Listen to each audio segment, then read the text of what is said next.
Hey, me and my wife went to go see this movie called The Forge, and it was a very good movie. I thought it was a very well put together, powerful, moving, all of the elements that make a good movie, a comedy, inspirational. But this movie had a lot of gems in it, a lot of nuggets they dropped, and you can learn a lot just from watching the movie. I recommend you going to see it.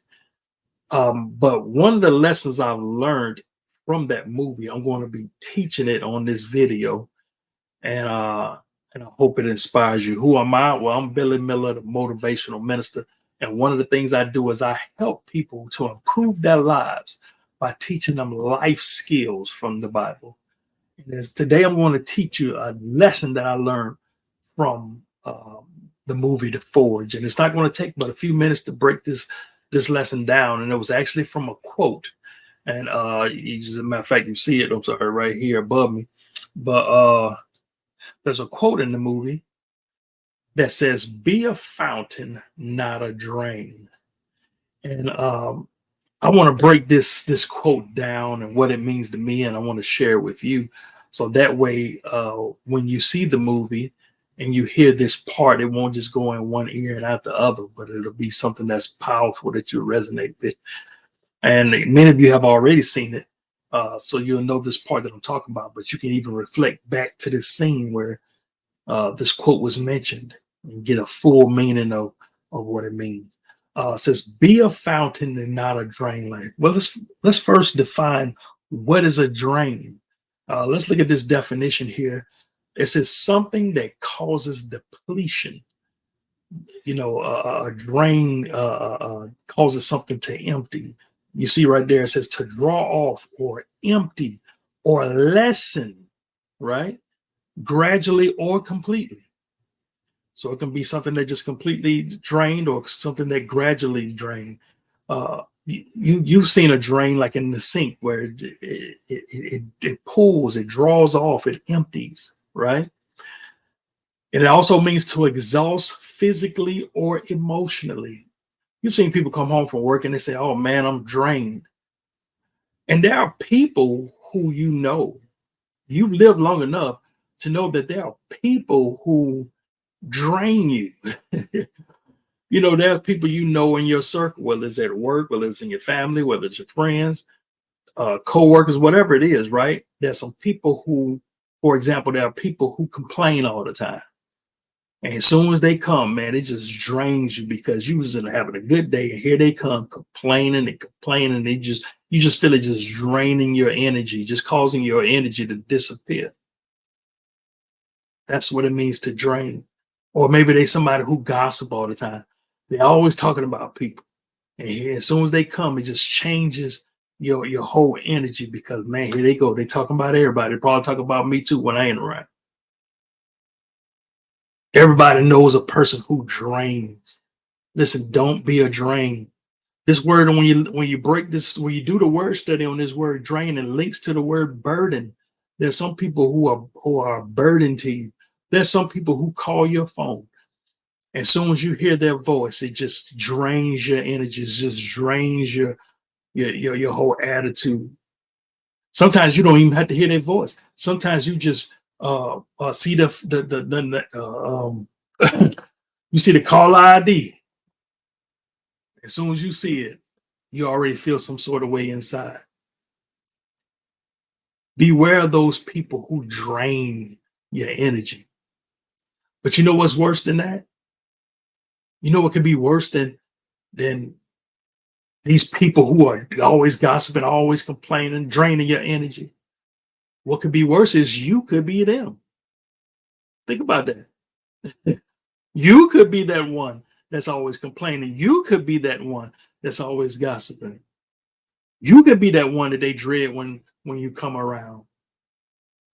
And that's the lesson. Listen, don't be that person. Check yourself, examine yourself. Make sure you're not a person who's draining people. Don't be a drain. All right. Remember the quote. He says, "Don't be a drain." He says, "Be a fountain, not a drain." So we're not going to be a drain. We will look at the definition of a drain. So what is a fountain? He says, be a fountain. I like this definition. It says, excuse me, it says fountain is the source from which something proceeds or is supplied. Now listen, you read the definition and you kind of understand it, but we're going to go a little deeper. The word proceed means, let's look at this definition here, because you can just easily read that and just skip past it. I want you to get the full impact of what it means to be a fountain. First of all, he says is a source. Well, we all know God is the source, and so we're more of a resource. So to be a fountain is to be a resource from which something proceeds or is supplied. So let's look at the definition to proceed. It says to continue after a pause or interruption. So something has paused, something was interrupted or distracted. Proceed is when you cause that situation to continue. So when you be a fountain, right, you're going to be the source that causes people to continue after a pause. You're going to be a source for people who continue after they've been interrupted or distracted. Let me just put it right here. Let me show you some of my notes. To be a fountain is to be the reason people continue after a pause or interruption. Be the reason why people get up. A lot of people have fallen. A lot of people have been distracted. A lot of people have been caught off guard, attacked. A lot of people are down. Will you be the reason that they get up? Will you be a fountain to them? And remember, we said the definition, it says the source from which something proceeds or is supplied. What does supply mean? Supply means the act or process of satisfying the needs or fulfilling the wishes of. There are a lot of people who have needs and they want their needs met. A lot of people have desires and they want their desires fulfilled. Will you be a source, a resource, helping them to meet their needs? Let me show you some more of my notes here. To be a fountain is when you pour into people, helping them to satisfy a need or fulfill a desire. To be a fountain means you pour. You need to pour, right?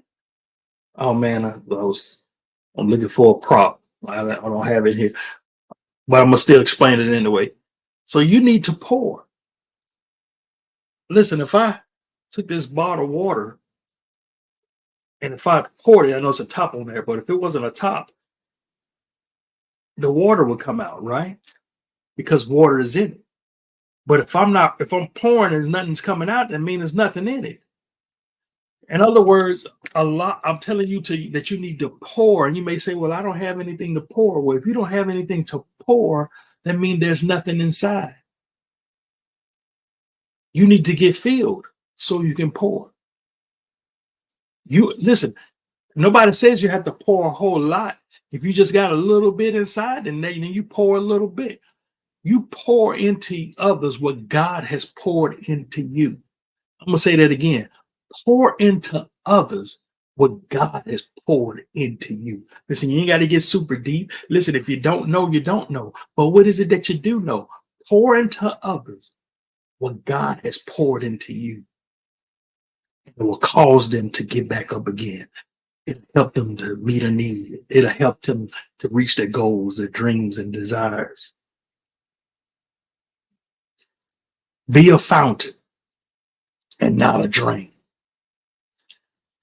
Listen, I did a teaching once called Can People Count on Your Words? Because can people depend on you? People who have needs, people who have desires, people who have who are fallen. Will you be a fountain to them? Will you pour into them? Can they count on your words? Listen, this is what I want you to do. I want you to watch this next video called Can People Count on Your Words, to go deeper on this subject. Listen, I hope this is a blessing to you. Listen, I love y'all. Y'all take care. Y'all stay up. Y'all stay blessed. And always remember that the word is your life.